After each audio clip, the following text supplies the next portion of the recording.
Tá aí. Tá ali o Lorde. Tá ali, ó. Lorde Eliezer.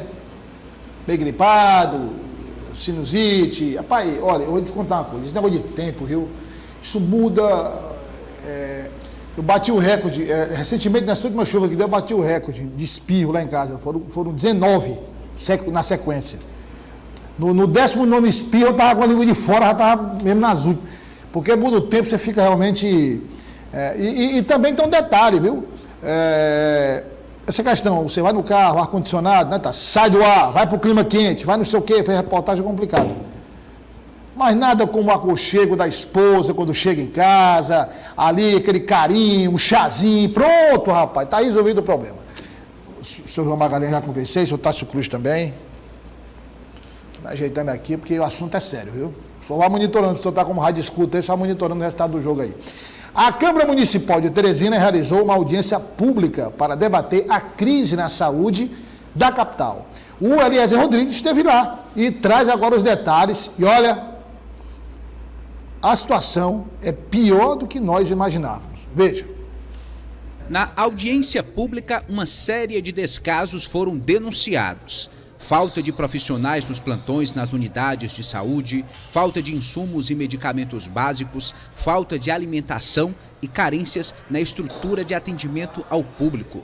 O presidente da Fundação Municipal de Saúde alegou insuficiência de recursos provenientes do SUS. O financiamento que a FMS recebe do SUS, todos nós já sabemos que ele é muito aquém do suficiente para manter um sistema de saúde desse. Então, nós vamos ter aí várias discussões, 36% dos nossos pacientes também são do interior do estado, então nós vamos ver o que a gente vai dar nossas justificações, as nossas explicações e com certeza sugerir as soluções. Existe limite para você fazer as coisas e o impasse sendo financeiro, nós não temos como resolver de outra forma, não adianta. O melhor técnico do mundo não sabe fazer o recurso, então o recurso tem que ser financeiro agora. Essa parte aí nós já vamos passar para a Câmara com a situação, o prefeito já sabe, está buscando soluções. O estopim da crise se deu com a interdição do Hospital e Maternidade do bairro Buenos Aires, feita pelo Conselho Regional de Medicina. Para o presidente do CRM, não faltam recursos, mas sim uma gestão eficiente da pasta. Está faltando a gestão, não é dinheiro. Dinheiro tem, porque eles fazem outras coisas, por que não tem dinheiro? Está faltando realmente a gestão. E outra coisa, a culpa não é dos médicos, nem dos trabalhadores de saúde. A culpa é única e exclusivamente dos gestores. É isso que nós queremos mostrar para a população. E estamos mostrando. O vice-presidente da Comissão de Saúde da Câmara e proponente da audiência pública, Leonardo Eulálio, defendeu mudanças no comando da FMS. A gente marcou essa audiência, convocou aqui todos os diretores de hospitais, diretores da Fundação Municipal de Saúde, convidou aqui o presidente do Conselho Regional de Medicina, presidente do Sindicato dos Médicos, enfermagem, para que a gente possa, juntamente com o Ministério Público, a gente ter, então, essa saída, esse direcionamento para, juntamente com o Poder Executivo, solucionar essa problemática. Vou começar com o Eliezer Rodrigues. Eliezer, o presidente do CRM deixou muito claro, o problema não é recurso, o problema não é dinheiro, o problema não são os profissionais de saúde, o problema está na gestão. Aí eu pergunto, na apuração que você fez durante a produção da reportagem. Primeira pergunta, doutor Gilberto pode ser considerado na situação balança, mas não cai, ou balança, mas cai? Boa tarde, Douglas Cordeiro, boa tarde aos colegas e telespectadores. Douglas, realmente a audiência pública expôs muitas fragilidades hoje enfrentadas pela Fundação Municipal de Saúde, que não paga fornecedores, que não dá estrutura adequada de atendimento aos pacientes, que deixa faltar o básico que é de direito da população. E somado a isso, nós temos uma crise contra o próprio doutor Gilberto. Doutor Gilberto, um técnico preparado, renomado, que compôs o quadro de outras gestões, mas independentemente de vínculo político, ele sempre foi considerado alguém muito competente e é por isso que tem permanecido em cargos de destaque, como a direção do HUT e agora a presidência da Fundação Municipal de Saúde. Mas, de fato, Douglas, quando você pergunta se balança e cai ou não cai, o que nós vimos lá foi realmente uma força contrária à permanência do Dr. Gilberto como presidente da Fundação Municipal de Saúde. Se depender, por exemplo, da avaliação do vereador Leonardo Eulalio, o Dr. Gilberto deve ser substituído. Há um movimento político nesse sentido, já que com a crise na saúde, o gestor direto acaba respondendo à situação. Agora, é preciso lembrar da omissão do prefeito. O prefeito resolveu ir lá hoje no Hospital do Buenos Aires e desde a semana passada essa crise está instalada. Essa crise que não é isolada, mas foi simplesmente o estopim de tantos desmandos e descasos com a saúde pública da capital. Ou seja, o chefe maior está realmente mostrando a sua incompetência, não sabe o que fazer e aí acaba que toda a estrutura administrativa é abalada, prejudicando a população. Agora, o que eu queria entender, João Magalhães, é o seguinte. Eu vou pular o João, vou para o Tássio, porque o João foi o que nós conversamos agora para fazer a... Tássio Cruz, o que eu não entendo é o seguinte, o Elias levantou muito bem agora, no final a questão que será que o doutor Gilberto é o culpado pela situação? Eu não estou aqui protegendo o doutor Gilberto, não tenho procuração para proteger o doutor Gilberto. Mas o doutor Gilberto é o culpado por essa situação? Doutor Gilberto Albuquerque? Um homem que foi diretor-geral, né, do HUT por vários anos. Um homem que administrou Getúlio Vargas. Um médico conceituado, habituado a trabalhar em situações de crise. Vamos lá, só citando um exemplo aqui, Tássio. Quem não lembra da possibilidade de falta de oxigênio em hospitais da rede pública municipal de Teresina no auge da Covid-19? Foi a intervenção direta do Dr. Gilberto, junto ao White Martins, inclusive garantindo que o oxigênio permaneceria sendo fornecido, não é isso? E abrindo novos postos de fornecimento de oxigênio. Então, ali foi intervenção direta do Dr. Gilberto. O que me incomoda, Tássio, tudo bem, o presidente falou correto, os gestores, colocou no plural, os gestores. Mas tem que falar o nome do prefeito, meu amigo. Douglas, um ponto importante. Se é o prefeito, não se faz ou não se deixa de fazer. Um ponto importante. O doutor Gilberto tem responsabilidade, óbvio, ele é o presidente da fundação, mas eu acho que essa crise na saúde tem a digital do prefeito em todos os momentos. O doutor Pessoa é médico, experiente, e ele poderia errar em todas as áreas, Douglas. Mas essa ele não tinha o direito de cometer o erro que ele está cometendo. E outro ponto. Tem a digital direta da primeira-dama do município de Teresina, que tem uma influência muito grande dentro da instituição. A gente já destacou aqui que ela indica cargo de primeiro escalão, diretor executivo, diretor financeiro e nunca quis se pronunciar sobre as informações que nós trouxemos, mas tem a digital da primeira-dama. E dois pontos interessantes. E aliás, só para reforçar a fala do Tássio, nunca quis se pronunciar sobre as informações que o Tássio trouxe que se confirmaram depois. Confirmou. Mas duas falas do presidente do CRM foram impactantes para mim, Douglas. A primeira delas, ele diz que se Teresina adoece, o Piauí todo adoece, porque a cidade de Teresina, a capital, responde pela saúde de quase todo o estado do Piauí.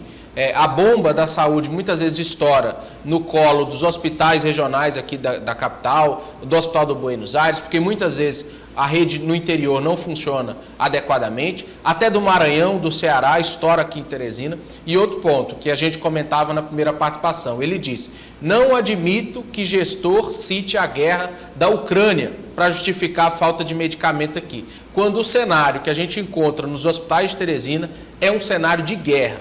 Essas foram as palavras... Não há como não citar, eu concordo, quando o doutor... Está aí, eu concordo com o doutor Pessoa, viu, Tasso? De ele não admitir citar a guerra da Ucrânia. Porque o cenário de guerra está aqui. E ele citou... Precisa citar outro local. Dos problemas enfrentados com a estrutura física, falta de medicamento. E, como eu disse, é triste ver as fotos que foram mostradas pelo vereador Leonardo Eulalio do almoxarifado central da Fundação Municipal de Saúde, Douglas. A gente vê quase que 100% as prateleiras vazias. Sem soro, Tá, só uma pergunta eu queria fazer a você. Eu lembro que num determinado momento, eu não lembro exatamente o mês, mas eu lembro que nós mostramos aqui, no jornal Dia News, que houve uma mudança na configuração das licitações no Piauí. Que, nós falamos disso na participação do Tasso, inclusive. Aí eu já passo para o João Magalhães, aí volto depois com o Tasso. João, primeiro eu vou ouvir o Tasso para passar para o João comentar. Houve uma mudança na configuração. De que forma? Secretarias como a Saúde, a Fundação Municipal de Saúde, como é um volume grande de licitações, lá tinha uma comissão própria. Isso. A Educação, como o volume é grande de licitações, lá tinha uma comissão própria. O que aconteceu nessa gestão? Retirou-se todas as comissões das maiores secretarias, concentrou tudo num local só, Tássio. Isso aí também ajudou nessa crise na saúde. Sem dúvida. Não se faz grandes licitações. Foi o que o vereador Leonardo disse, João. Ele disse, olha, a gente tem que parar de comprar no varejo e comprar no atacado. Porque no atacado você compra mais barato e compra a quantidade suficiente. O que ele quis dizer? Enquanto não se fizer uma licitação grande para comprar insumo básico para Teresina, a gente vai virar comprando no varejo e vai pagar mais caro e vai faltar o insumo. João Magalhães. Aí é mais uma situação que vai terminar, o promotor de Pontes, inclusive, já se pronunciou sobre isso, doutor Eni, vai parar no Ministério Público. Agora, eu não consigo compreender, o João Magalhães, o seguinte, não se tem ainda uma decisão. Rapaz, olha, o que tem de recomendação do Ministério Público recomendando a condenação da Prefeitura em determinada situação, recomendando um termo de ajuste de conduta em outra situação, recomendando a apresentação de documentação em outra situação, e nada cumprido e nenhuma punição é dada. Certamente, Douglas, está faltando responsabilização por parte, principalmente, dos gestores da Prefeitura de Teresina. De fato, as licitações deixaram de ser realizadas nas secretarias, hoje estão concentradas na Secretaria de Administração, e aí fica uma pasta sendo responsável por grandes licitações para todas as áreas da gestão. Isso, obviamente, garante que sempre vai haver um atraso.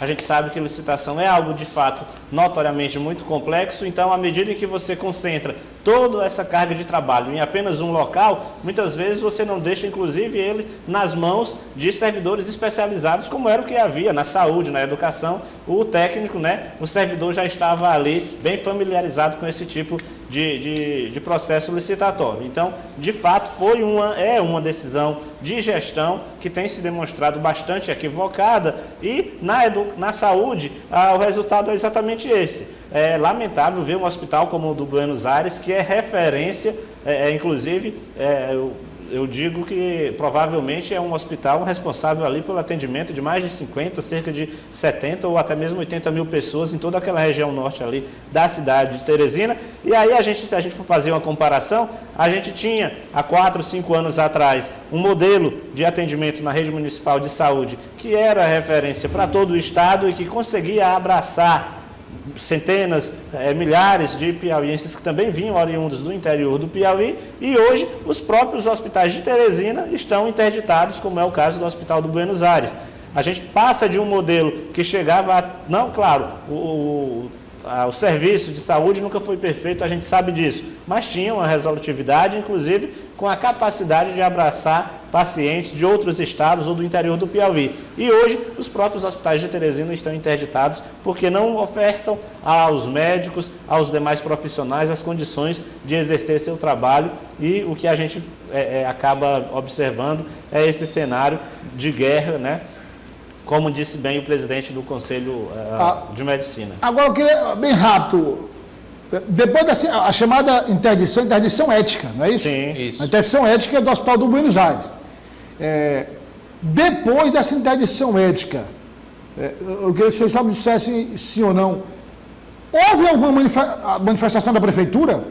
Explicando que estava tomando determinadas providências? Hoje pela manhã foi lá no hospital, né, Tarso? Teve uma hoje, Douglas. E a Fundação Uma nota Municipal hoje? revelou que em 40 dias espera concluir as obras emergenciais que foram exigidas pelo CRM, principalmente de acessibilidade. Acessibilidade aos banheiros, acessibilidade à estrutura física, que hoje nem isso existe. Mas a nota foi hoje pela manhã? Hoje pela manhã a equipe gerente de obras, se eu não me engano, de A licitação, interdição foi na sexta-feira. hoje é que são a nota, Isso. segunda-feira. E o prefeito também foi lá hoje. E ninguém foi demitido, ninguém foi responsabilizado. Ninguém foi diretor da responsabilizado, unidade. como disse o Eliezer. O prefeito tinha que ter ido lá, nem que fosse sexta-feira à noite. Sexta-feira à Tinha que ter ido noite lá. ele estava ocupado se reunindo com o Jeová Alencar para discutir Para eleição. discutir um par Há 2 político, anos, né? é bom lembrar que em 2 anos de gestão de Dr. Pessoa, eu acredito que ele não foi nenhuma vez ao Hospital do Buenos Aires enquanto estava funcionando, ou seja, esperam a interdição, agora, sem funcionar, ele não esperam vai o ver, hospital né? ficar sem funcionar, para provavelmente ele saber o que está acontecendo lá. Né? Se a gente fosse buscar Dr. Pessoa há 2, 3 semanas, mesmo o caos já instalado no hospital, era capaz de ele nem saber como é que estava a situação. É estranho, né? no Essa hospital. ausência do doutor Pessoa, por exemplo, de hospital, e o homem é médico vai trabalhar onde? No hospital.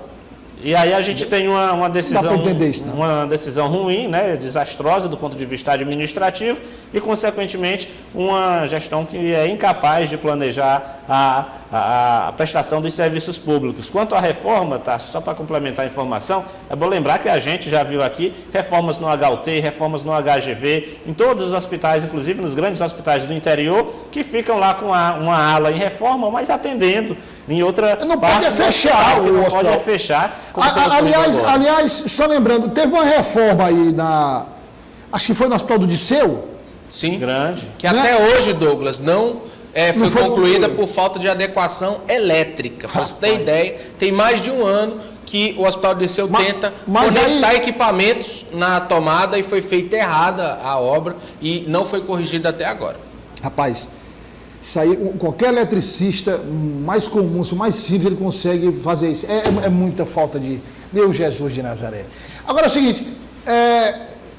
o seguinte, o prefeito tinha que ter ido lá, pelo menos na sexta-feira à noite, uma visita emergencial, ter convocado na prefeitura, não é, os diretores do hospital, o doutor Gilberto, a equipe da Fundação Municipal de Saúde, chamado ali a imprensa, não é, esse jornalista de ponta, chamado Lucas Pereira, esse homem que merecia estar na mídia nacional, deveria ter convocado a imprensa, feito uma reunião emergencial ali para mostrar, não é, a tomada de decisão, cobrar uma solução. Vamos apresentar um prazo para reabrir o hospital prazo em pelo para menos reabrir 10 o hospital. dias. Não. É inadmissível se falar em 40 dias com um hospital fechado, um hospital que atende Não, aí e assim, uma média de... a primeira manifestação, João, vem 72 horas depois. Uma manifestação em papel, rapaz. Papel, uma nota. Imagina então a reabertura, né? É 40 dias para melhor. Ou para pior, no caso, né? Vamos falar de política.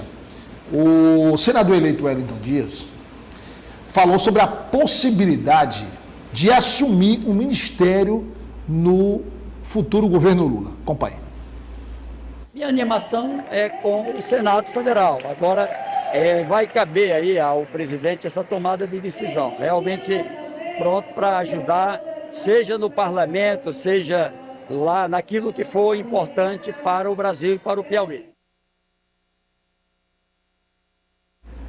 Vamos bem rápido para a gente passar para outro assunto. Coloca a hora certa na tela aí, por favor, pastor. Ele nessa história aí ele assumiu a gerência, o Rafael? O senhor não está dizendo que o rapaz assumiu a gerência agora, o senhor não quer assumir, rapaz. Os que assumiram a gerência, agora vai andar agora fiscalizando aí as...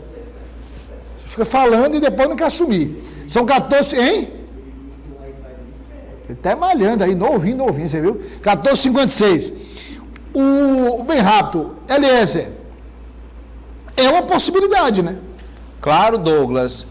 O governador Wellington Dias teve um papel primordial na eleição de Lula, como integrante da coordenação de campanha. Uma vez eleito senador, deve ser uma das maiores expressões com um trânsito mais livre e poder de influência dentro do governo federal. E aí, sempre que é questionado sobre essa possibilidade de assumir o ministério, ele tem dito ultimamente que está mais focado no mandato de senador.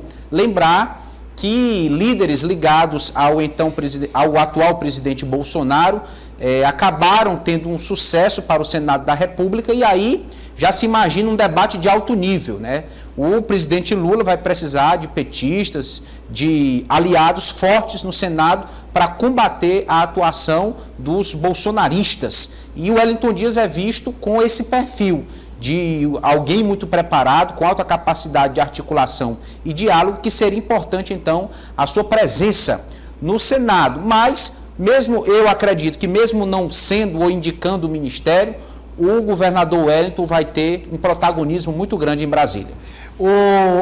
Tássio, aí é que está uma situação importante que o Eliezer colocou.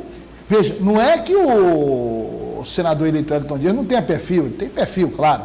A questão é que existe uma batalha que se anuncia no Senado, muito intensa, que vai precisar de pessoas como Wellington Dias, Flávio Dino, Camilo Santana, né? Marcelo Castro. Marcelo Castro. Quer dizer, vai precisar de uma tropa de choque do governo federal muito experiente para fazer frente a essa oposição. Sem dúvida. E o fato curioso, Douglas, é que a postura do Piauí na eleição nacional foi emblemática, né? A expressiva margem que o Piauí deu a Lula foi emblemática. Então eu acho que dificilmente o Piauí não será contemplado com algo de muita representatividade no primeiro escalão.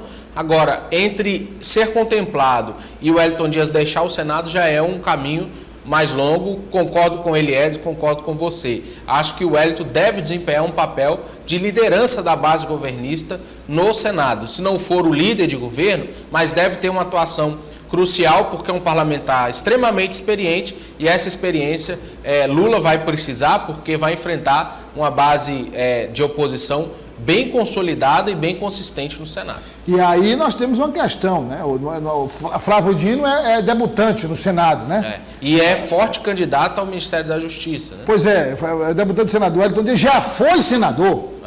Quer dizer, o Wellington tem uma experiência de casa. Essa capacidade de articulação do senador eleito, olha, isso chega brilha nos olhos do presidente eleito, viu? Chega brilha. É como o Tássio disse, olha, o Piauí vai indicar aí uma pasta, né? Vamos indicar alguém do Piauí e tal, mas eu preciso de você lá. Só se em outras circunstâncias, por exemplo, no segundo governo dele, ou primeiro, então vai lá. Mas agora, João Magalhães, a situação é, digamos, no caso de contenção da oposição, né? Isso mesmo, Douglas. É bom lembrar que Lula diz que já tem pelo menos 80% do ministério formado em sua cabeça, né? Ele disse que ainda não anunciou, vai aguardar uns dias, mas já tem o modelo ali formatado e os nomes também formatados ali para ocupar o ministério. Agora é interessante, claro, todos nós sabemos da capacidade de articulação política de Wellington Dias. Agora, como bem lembrou o Tássio, o Piauí foi protagonista na eleição presidencial. O Piauí elegeu 70% da base de deputados da bancada federal, é aliada ao presidente eleito, elegeu o Partido dos Trabalhadores para o governo do Estado, elegeu Wellington Dias para o Senado e deu mais de 1 milhão de votos de maioria para Lula aqui no Piauí. Então, o Piauí precisa, de fato, ter um certo protagonismo, e eu acredito que, além da articulação política de Wellington Dias, isso passa pelo comando de um ministério. Afinal de contas, se isso não ocorrer, de certa forma, fica até feio, vamos dizer assim, para Lula, tendo em vista que de 2002 para cá o Piauí sempre foi o estado mais petista. Eu nem diria lulista, porque Haddad também teve uma vantagem esmagadora, Dilma também teve uma vantagem esmagadora. E aí, então, veja, eu diria que é hora desses representantes piauienses deixarem bem claro essa reivindicação do Piauí para os piauienses. Ele foi muito contemplado com digamos, eu não diria nem assim tão, mas foi bem contemplado com programas, mas eram programas para o Brasil todo. Sim. E algumas situações específicas foram para o Piauí, mas não houve, por exemplo, a contemplação no aspecto de cargos. Exatamente. Cargos importantes. Isso desde 2002, da primeira eleição de Lula.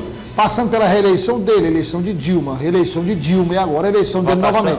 E ele, em vários comícios que ele participou durante a campanha, reconheceu a participação do Nordeste. Olha, encerramos o jornal, o Dia News de hoje. Está todo mundo pulando para ir para assistir o Jogo do Brasil. O senhor vem amanhã no Comando Geral? Com certeza, Então, firme bota na e bola aí para me anunciar. na trincheira da informação. O homem é firme, viu? Olha, 6 da manhã é FM o Comando dia, Geral, 7 da 6 da manhã. manhã começa na FM o dia. 6 da manhã na FM o dia, a partir das 7 também na Udia TV, Comando Geral. Rapaz, tem confusão desse LS com esse Cláudio, viu, rapaz? No bom sentido que eu digo. Crítica e tal. É o jornalismo comunitário. Comunitário, né? é Todos os dias. importantíssimo, ouvindo a população, participando ao vivo e tal. Papoco de audiência. Papo, qualquer dia desse aí, eu venho participar, beleza, também. Você está convidado. Participar aí também, que aí vai ser o salseiro completo mesmo. Pronto. Viu? Pois é. Muito obrigado, Elias, um grande abraço. Um abraço. João Magalhães. Até amanhã. O senhor vai comer uma rosquinha mais tarde com café ali do Jogo do Brasil. E não tem paçoca que o Otávio não trouxe. Otávio não trouxe. Né? E Tássio Cruz, um grande abraço. Até amanhã. Até amanhã. E a você que nos acompanhou, uma ótima tarde, um ótimo jogo. Vamos torcer, vamos ter fé que o Brasil vai vencer a Coreia do Sul hoje, porque o adversário está esperando já, a Croácia, que ganhou do Japão os pênaltis. Vamos ter fé, hein? Essa Copa aqui é a Copa das Zebras, viu, meu filho? A Copa das Zebras. Um grande abraço. Continue aqui no sistema de comunicação, na Udia TV, porque aqui, você sabe, pode confiar. Até amanhã.